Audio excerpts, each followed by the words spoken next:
Osteria Francescana is supposed to be the best restaurant in the world. Well, it was in 2018. But if you look at TripAdvisor, 86 people thought it was terrible. That's 3.8% of people. Emirates Airlines, they had 2,619 people. That's 5.2% of people think it's terrible. Supposedly the best airline in the world.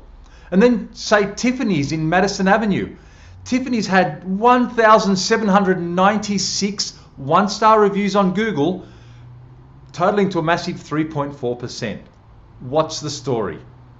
The story is the sky is not falling down.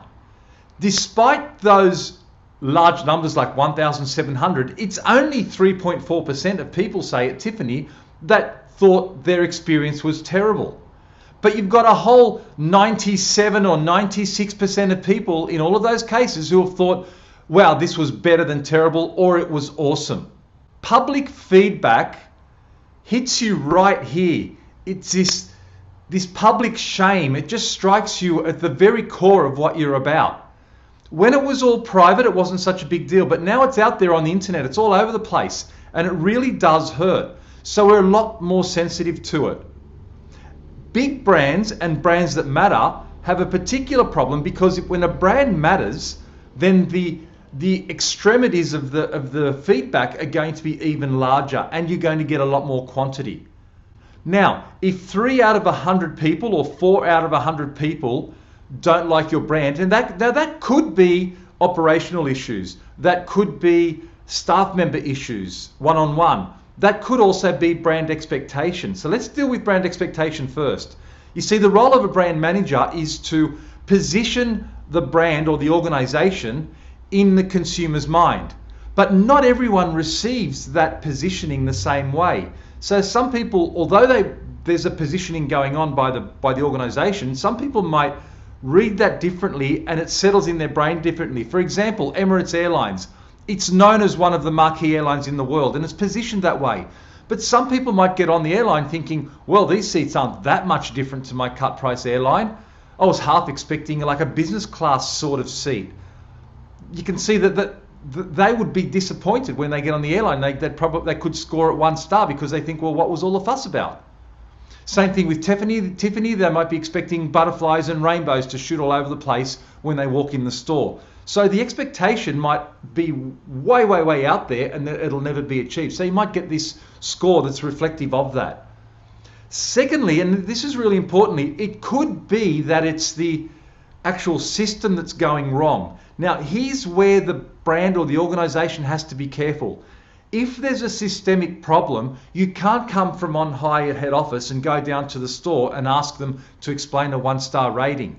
This is the distinction that we need to make. We need to get local and global at the same time, and we need to know when to do each. We need to be global when we're looking at trends, when we're looking at what's happening in different states, in different cities, what's happening since we may have brought in a new system like an IT system. What have our rankings done? Have our terrible scores gone up? That's the time and the place for the organization to get involved, not to jump on from high and say, please explain that one starer, and all of a sudden people in the store are going, well, hang on, I've never heard from these people in head office before. What are they doing talking to me? They only get involved when things go wrong. Don't they see the 98, 99% of the time that we do things right? And you start to create some real conflict and some problems within your branch networks and your store networks. So be very careful of that. The global head office should be global, all about trends. Now, the local part is the store, is the branch, is the individual location. They should be looking at those 1-star ratings, and they should be looking at them carefully and splitting out, is this a system thing that I can't do anything about? Or is this something that relates to a staff member who hasn't been performing? Or is it something that we have got in particular as a problem in our location? Like it could be the car park, it could be some sort of other facility. Or it could be that you haven't done your training yet or whatever, but that's where you get local on it. So just because you got 1 star doesn't mean you have to deal with it, but you should at least address it and then filter whether it has to be dealt with or not. We do this all the time now with organizations. We have a social media monitor. Now, this isn't a sell for the social media monitor.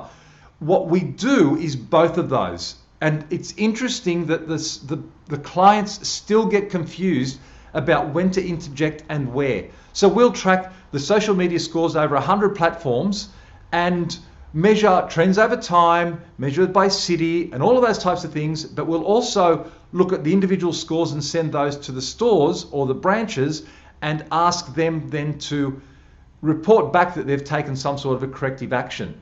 We'll do both of those things, but the really tough part is to get the organizations to understand that distinction. It's really hard to do. The sky is not falling down, so please avoid knee-jerk reactions.